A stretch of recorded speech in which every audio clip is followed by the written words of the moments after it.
السلام علیکم ورحمة الله وبرکاتو. زه ستاسو ورور نشف الرحمن مسافر یم د ملا مسافر چینل څخه. راځو نن د انګلیسي ژبې 5م درس ته.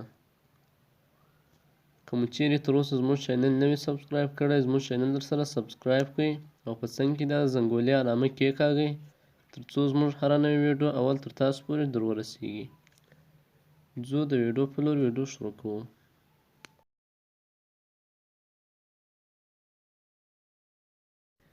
د نن په درس کې 8 لغات دي. اول به د لغاتو معنا وکړو تر څو تاسو ته په جملو کې کم مشکل نه وي. اول لغات flower معنا ګل، tree معنا درخته،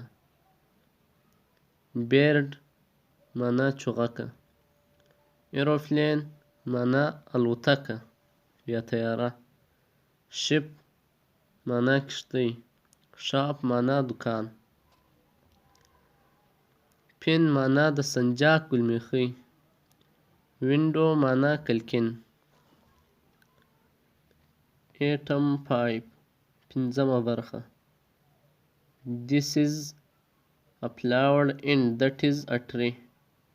دغه یو ګل دی او هغه یو درخته ده. مثلا دلته هر شی ورسره لیکئ او دلته هم دغه رقم. This is a flower and that is a tree. دغه یو ګل دی او هغه یو درخته ده.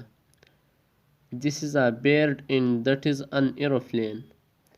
دغه یو چغکه ده او هغه یو طیاره ده. This is a ship and that is a shop. او دغه یو کشتۍ ده او هغه یو دکان دی.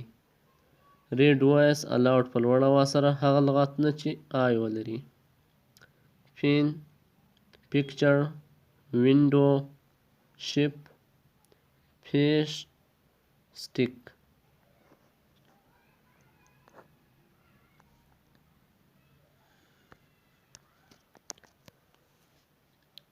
ویډیو تر همدې ځایه پورې وه. که چیرې زموږ ویډیو خوښه سوې وي ویډیو در سره لایک کړئ، چینل در سره سبسکرایب کړئ او په څنګ کې دا د زنګولي علامه کېکاږئ تر څو زموږ هره نوې ویډیو اول تر تاسو پورې در ورسیږي. ښې چارې تر بیا د خدای په امان.